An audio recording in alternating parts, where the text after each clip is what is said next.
시간이 다 되었습니다. 우리 모두 사도신경으로 우리의 신앙을 하나님 앞에 고백하며 수예배를 주님 앞에 올려드리도록 하겠습니다. 전능하사 천지를 만드신 하나님 아버지를 내가 믿사오며 그 외에도 우리 주 예수 그리스도를 믿사오니 이는 성령으로 잉태하사 동정녀 마리아에게 나시고 본디오 빌라도에게 고난을 받으사 십자가에 못 박혀 죽으시고 장사한 지 사흘 만에 죽은 자 가운데서 다시 살아나시며 하늘에 오르사 전능하신 하나님 우편에 앉아 계시다가 죄로서 산자와 죽은 자를 심판하러 오시리라. 성령을 믿사오며 거룩한 공예와 성도가 소르고 토하는 것과 죄를 사하여 주시는 것과 몸이 다시 사는 것과 영원히 사는 것을 믿사옵나이다. 아멘.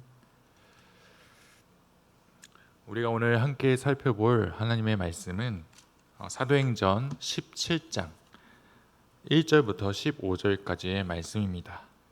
사도행전 17장 1절부터 15절까지의 말씀입니다. 저희가 가진 큐티 본문으로는 이번 주일 본문입니다. 사도행전 17장 1절부터 15절까지 다 찾으시면 제가 봉독하여 올리도록 하겠습니다. 그들이 암비볼리와 아볼로니아로 다녀가 데살로니가에 이르니 거기 유대인의 회당이 있는지라. 바울이 자기의 관례대로 그들에게로 들어가서 새 안식일에 성경을 가지고 강론하며 뜻을 풀어 그리스도가 해를 받고 죽은 자 가운데서 다시 살아나야 할 것을 증언하고 이르되 내가 너에게 전하는 이 예수가 곧 그리스도라 하니 그 중에 어떤 사람 곧 경건한 헬라인의 큰 무리와 적지 않은 귀부인도 권함을 받고 바울과 실라를 따르나 그러나 유대인들은 시기하여 저자의 어떤 불량한 사람들을 데리고 때를 지어 성을 소동하게 하여 야손의 집에 침입하여 그들을 백성에게 끌어내려고 찾았으나 발견하지 못하매 야손과 몇 형제들을 끌고 읍장들 앞에 가서 소리질러 이르되 천하를 어지럽게 하던 이 사람들이 여기도 이르매 야손이 그들을 맞아들였도다. 이 사람들이 다 가이사의 명을 거역하여 말하되 다른 임금 곧 예수라 하는 이가 있다 하도이다 하니 무리와 읍장들이 이 말을 듣고 소동하여 야손과 그 나머지 사람들에게 보석금을 받고 놓아주니라. 밤에 형제들이 곧 바울과 실라를 베레아로 보내니 그들이 이르러 유대인의 회당에 들어가니라. 베레아에 있는 사람들은 데살로니가에 있는 사람들보다 더 너그러워서 간절한 마음으로 말씀을 받고 이것이 그러한가 하여 날마다 성경을 상고하므로 그 중에 믿는 사람이 많고 또 헬라의 귀부인과 남자가 적지 아니하나 데살로니가에 있는 유대인들은 바울이 하나님의 말씀을 베레아에서도 전하는 줄 알고 거기도 가서 무리를 움직여 소동하게 하거늘 형제들이 곧 바울을 내보내어 바다까지 가게 하되 실라와 디모데는 아직 거기 머물더라. 바울을 인도하는 사람들이 그를 데리고 아덴까지 이르러 그에게서 실라와 디모데를 자기에게로 속히 오게 하라는 명령을 받고 떠나니라. 아멘. 오늘 제가 전할 설교의 제목은 날마다 성경을 상고하는 삶, 날마다 성경을 상고하는 삶이라는 제목으로 말씀을 전하도록 하겠습니다. 사도행전 16장에서 이 바울은 성령께서 보여주셨던 그 환상을 통해 자신이 가려던 아시아 지역이 아닌 마게도냐, 지금의 그리스 지역으로 선교를 나서게 됩니다. 자신의 계획을 이렇게 수정하면서까지 나섰던 선교에게 모든 선교의 사역이 순조로웠다면 좋았겠지만 바울이 가는 지역마다 그 반응은 제각각이었고 심지어 큰 고난을 받기도 했습니다. 그러나 바울은 상황이 어떠하든지 계속해서 성령이 인도하시는 선교의 길로 떠났고 주의 복음은 그의 발걸음을 따라 계속해서 확장되어 갔습니다. 이 바울 한 사람이 순종함으로 이방인을 향한 그 하나님의 구원의 역사가 이루어져 간 것입니다. 바울과 같이 이렇게 하나님께서 인도하시는 길은 우리가 생각하고 있는 또 상상하고 있는 그런 꽃길이 아닐 때가 많습니다. 하나님께서 인도하시는 길은 오히려 좁고 험난할 때가 많습니다. 그러나 결국에 그 길은 나의 구원뿐만 아니라 사랑하는 형제들을 구원에 이르게 하는 생명의 길로 이어집니다. 바울에게도 이런 믿음이 있었기 때문에 그는 끝까지 이 선교의 길을 완주할 수 있었을 것입니다. 하지만 이 하나님의 선교가 바울과 같이 복음을 전하는 자에게만 달려있는 것은 아닙니다. 이 전하는 자만큼이나 복음을 듣는 자들도 매우 중요합니다. 그래서 바울은 이 선교 지역에 처음 들어가게 되면 먼저 헬라어로 이 시나고게라고 불리는 유대인의 회당을 찾아갔습니다. 이 회당에서는 이 성경을 강론할 수 있는 기회가 있었고, 이 안식일마다 사람들이 예배의 처소로 사용했었기에 이 회당은 이 바울이 선교하기에 최적의 장소였습니다. 그리고 무엇보다 이 회당에는 하나님의 말씀을 믿는 유대인들과 그리고 유대교로 개종했던 경건한 헬라인들이 있었습니다. 그들이 이 복음을 받아들이기만 한다면 그 지역에 교회가 세워지는 것은 바로 시간 문제였습니다. 오늘 본문에서도 바울은 두 지역을 방문하게 되는데 여지없이 유대인의 회당을 찾아가 하나님의 복음을 전합니다. 그런데 이 두 지역의 반응은 매우 상반된 그런 모습으로 나타납니다. 저는 이 두 지역의 차이를 이 성경을 상고하는가, 성경을 상고하지 않는가의 차이로 보고 이 오늘 설교를 전하려고 합니다. 본문에 나오는 이 상고한다라는 이 단어는 헬라어로 아나크리노라고 표현하는데, 이를 사전에서 보면 면밀하게 알아보는 것에 관여하다라고 정의하고 있습니다. 이 단어는 주로 이 행동에 앞서서 이 망설여지는 부분을 상세하게 연구하거나 조사할 때 사용하거나, 또는 법정에서 이 사건 당사자들을 신문할 때 이 단어를 사용하고 있습니다. 오늘 본문의 이 상고하다는 전자에 해당하는데, 이 바울을 통해 복음을 들었던 자들이 그것이 정말 맞는지 이 성경을 자세히 연구하고 조사한다는 의미로 이 상고하다라는 표현을 사용한 것입니다. 일반적으로 복음을 듣고 그것이 정말 맞는지 이렇게 상고하는 것은 너무나도 당연한 것입니다. 더군다나 평소에 성경을 살펴보는 이 유대인들이 이 복음을 듣고도 이 성경을 상고하지 않는다면 어떤 문제가 있다고 볼 수 있는 것입니다. 그렇다면 왜 어떤 지역의 유대인들은 이 성경을 상고하지 않아서 복음을 배척하고, 어떤 지역의 유대인들은 성경을 상고해서 이 복음을 받아들였던 것일까요? 오늘 본문에서 드러나는 이 두 지역의 유대인들의 모습을 통해 날마다 성경을 상고하는 삶을 살아갈 수 있는 저와 모든 성도 여러분이 될 수 있기를 주님의 이름으로 소망합니다. 첫째로, 시기하는 마음으로는 이 성경을 상고할 수 없습니다. 1절부터 9절까지의 말씀을 제가 다시 보겠습니다. 그들이 암비볼리와 아볼로니아로 다녀가 데살로니가에 이르니 거기 유대인의 회당이 있는지라. 바울이 자기의 관례대로 그들에게로 들어가서 새 안식일에 성경을 가지고 강론하며 뜻을 풀어 그리스도가 해를 받고 죽은 자 가운데서 다시 살아나야 할 것을 증언하고 이르되 내가 너에게 전하는 이 예수가 곧 그리스도라 하니, 그 중에 어떤 사람 곧 경건한 헬라인의 큰 무리와 적지 않은 귀부인도 권함을 받고 바울과 실라를 따르나, 그러나 유대인들은 시기하여 저자의 어떤 불량한 사람들을 데리고 때를 지어 성을 소동하게 하여 야손의 집에 침입하여 그들을 백성에게 끌어내려고 찾았으나 발견하지 못하매 야손과 및 형제들을 끌고 읍장들 앞에 가서 소리질러 이르되 천하를 어지럽게 하던 이 사람들이 여기도 이르매 야손이 그들을 맞아들였도다. 이 사람들이 다 가이사의 명을 거역하여 말하되 다른 임금 곧 예수라 하는 이가 있다 하더이다 하니, 무리와 읍장들이 이 말을 듣고 소동하여 야손과 그 나머지 사람들에게 보수금을 받고 놓아 주니라. 여기 1절을 보면 이 암비볼리, 아볼로니아, 이 데살로니가라는 이 지역은 모두 에그나티아 가도라는 길에 걸쳐 있는 도시들로 우리가 걸어서 하루 정도의 차이가 있는 그런 지역들입니다. 바울의 목적지였던 이 데살로니가에 도착한 바울은 여지없이 이 유대인의 회당을 찾아갑니다. 그는 이 회당에서 새 안식일 동안 즉 3주에 걸쳐서 이 하나님의 복음을 전합니다. 바울은 이 회당에 놓여있던 이 성경을 가지고 강론하며 이 복음을 전하게 되는데, 여기서 말하는 성경은 우리가 현재 사용하고 있는 구약 성경을 의미하는 것입니다. 이 구약 성경에 나타나는 그리스도의 죽음과 부활에 대해 증언한 이 바울은 본인이 전하는 이 예수가 곧 그리스도라고 사람들에게 선포합니다. 이 4절에서 바울이 전하는 복음을 받아들인 자들은 경건한 헬라인들과 적지 않은 귀부인들이었습니다. 그러나 성경을 많이 아는 만큼 이 복음을 듣고 마땅히 성경을 상고해야 할 유대인들은 오히려 바울을 시기했다고 표현합니다. 여기서 시기하다라는 이 표현은 질투하다라는 표현과 동일한데, 그들에게 이 복음의 내용보다 회당에서 자신들의 지위가 흔들리는 문제가 더욱 크게 다가왔던 것입니다.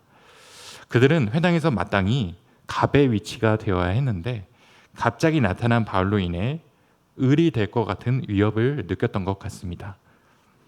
이렇게 시기와 질투에 눈이 먼 그들은 비열한 짓을 벌이기 시작합니다.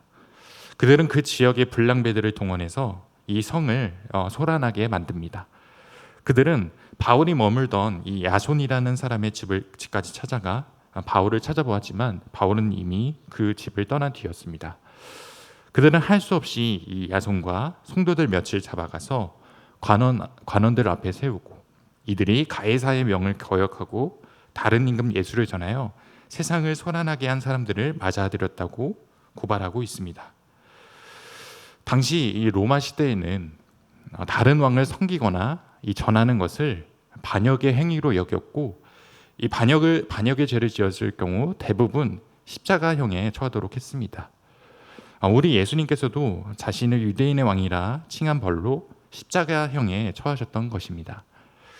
이 관원들은 이렇게 유대인들의 고발을 듣고 크게 놀라게 되지만 이 유대인들의 고발에는 마땅한 증거가 없었기에 이런 일이 다시 발생되지 않을 것을 보증하는 이 보석금을 받고 그들을 놓아주게 됩니다. 그런데 이 일로 인해서 이 바울은 데살로니가에 돌아갈 수 없게 되어서 이 데살로니가 전서 2장 18절에 나 바울은 한 번 두 번 너희에게 가고자 하였으나 사탄이 우리를 막았다라고 표현하고 있습니다. 이 데살로니가의 유대인들은 자신들의 시기심 때문에 이 복음을 듣고도 성경을 상고하지 않았습니다.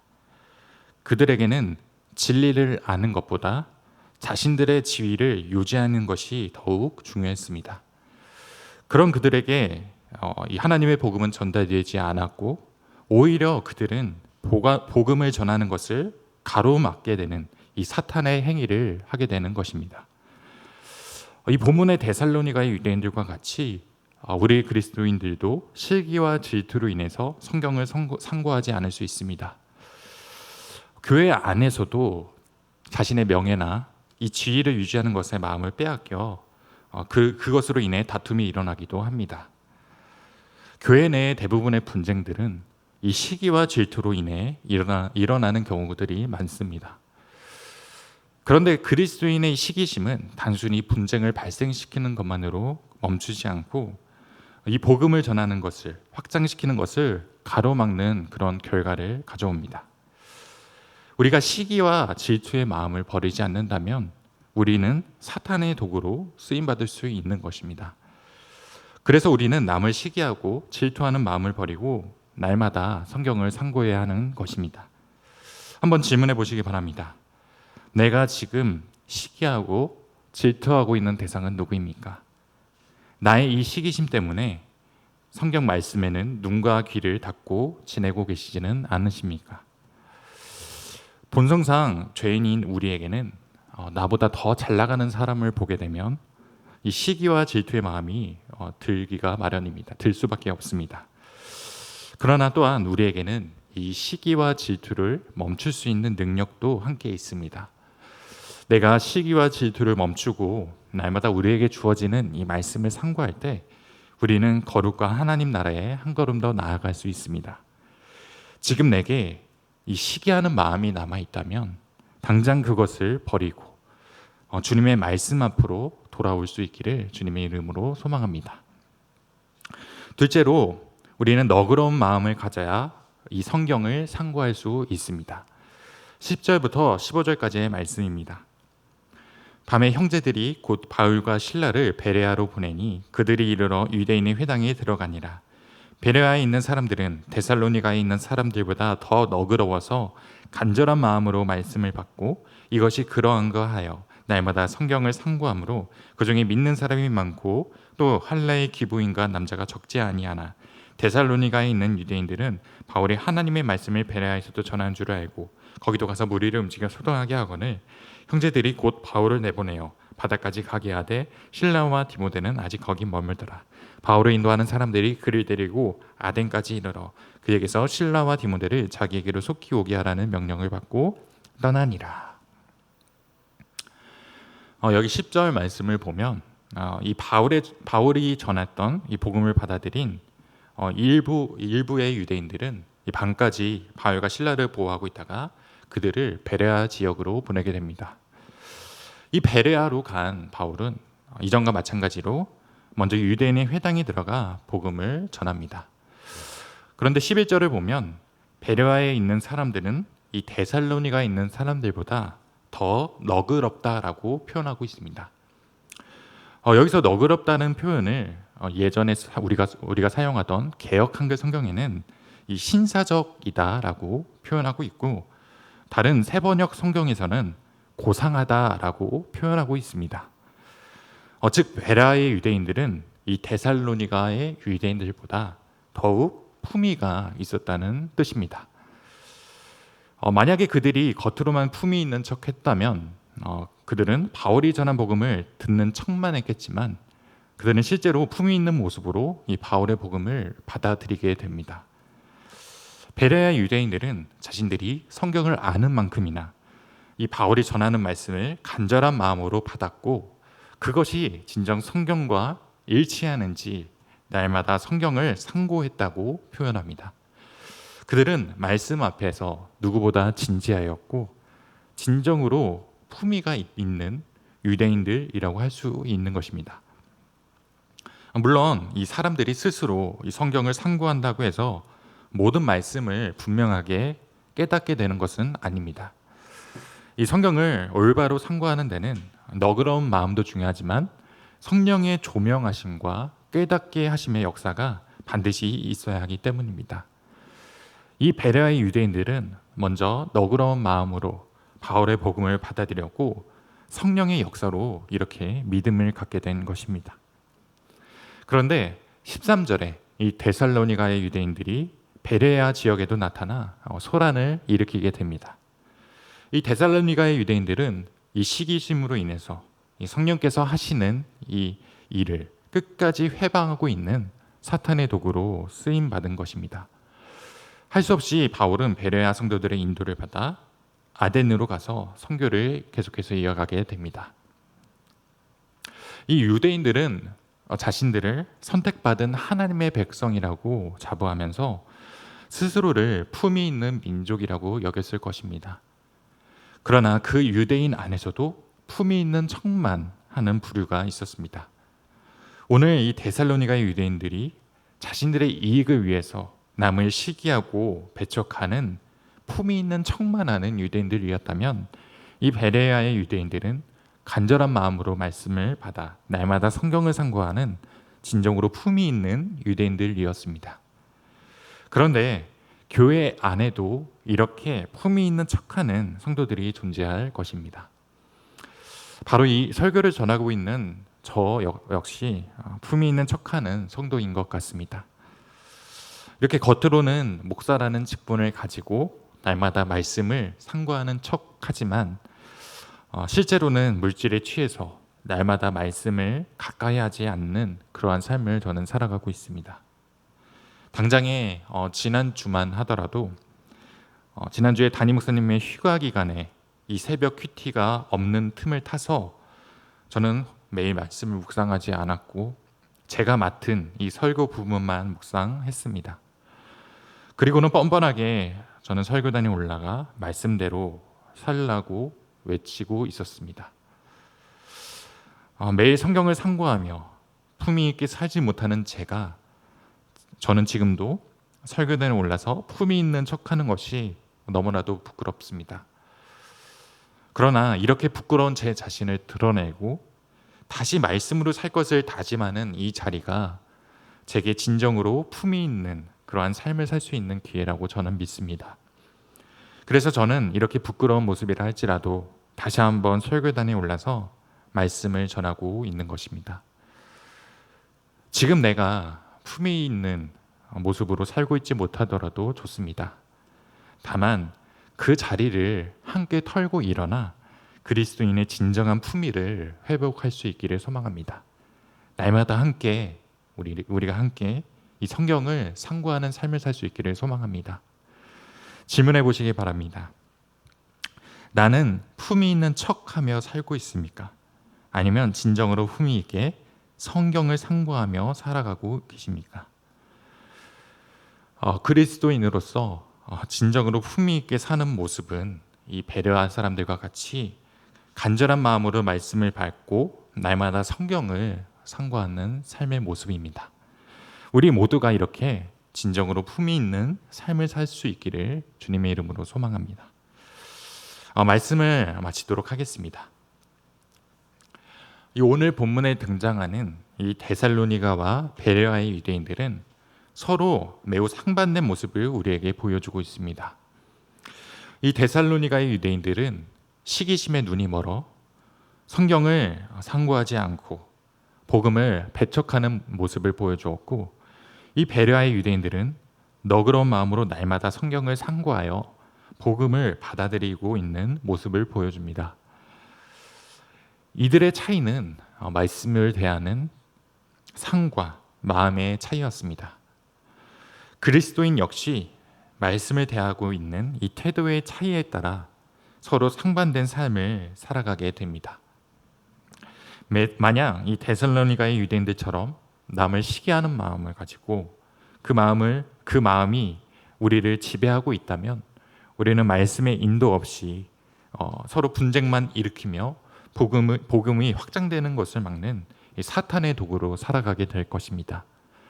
그러나 이 베레아의 유대인들처럼 너그러운 마음으로 날마다 성경을 상고하는 삶을 살아간다면 복음을 확장하기 위해 힘쓰며 진정으로 품위 있는 삶을 살아가게 될 것입니다. 지금 나의 마음속에는 어떠한 마음들이 가득합니까?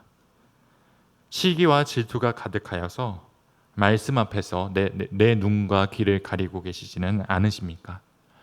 아니면 너그러운 마음으로 날마다 말씀을 묵상하며 진정한 그리스도인으로서 품위 있는 삶을 살아가고 계십니까?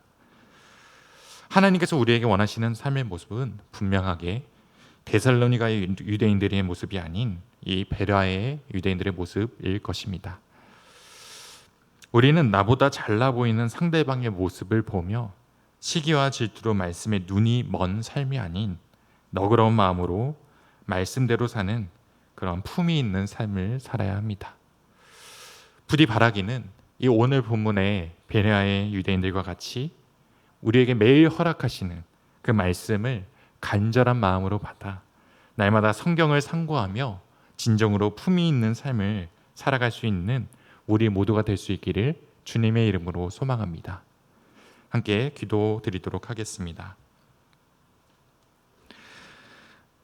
살아계신 하나님, 오늘도 우리에게 이 말씀을 허락하시고 작게나마 하나님의 뜻을 깨달을 수 있도록 인도하여 주신 것에 감사를 드립니다. 오늘 말씀을 통하여 이 데살로니가의 유대인들처럼 시기하는 마음을 가지면 성경을 멀리하며 분쟁만 일으키며 하나님의 나라가 확장되는 것을 방해하는 그런 사탄의 도구로 쓰임받을 수 있다는 것을 깨닫습니다.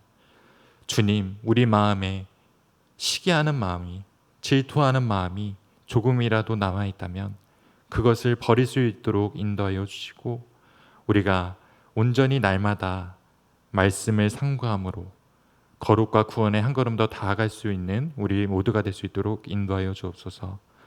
또한 베레아의 유대인들처럼 더 너그럽고 간절한 마음으로 날마다 말씀을 받아서 그 말씀이 맞는지 매일매일 우리가 상고하며 진정으로 그리스도인으로서 품위 있는 삶을 살아갈 수 있는 우리가 되기를 소망합니다. 그러기 위하여 날마다 우리가 주님께서 주시는 말씀 앞에서 품위 있게 그것을 그 말씀을 받고 성경을 상고하는 우리가 되게 하여 주옵소서. 날마다 성령의 인도하심으로 말씀을 깨닫는 은혜를 허락하여 주시고 그 말씀을 통하여 온전히 품위 있는 그리스도인의 모습으로 살아갈 수 있도록 인도하여 주옵소서.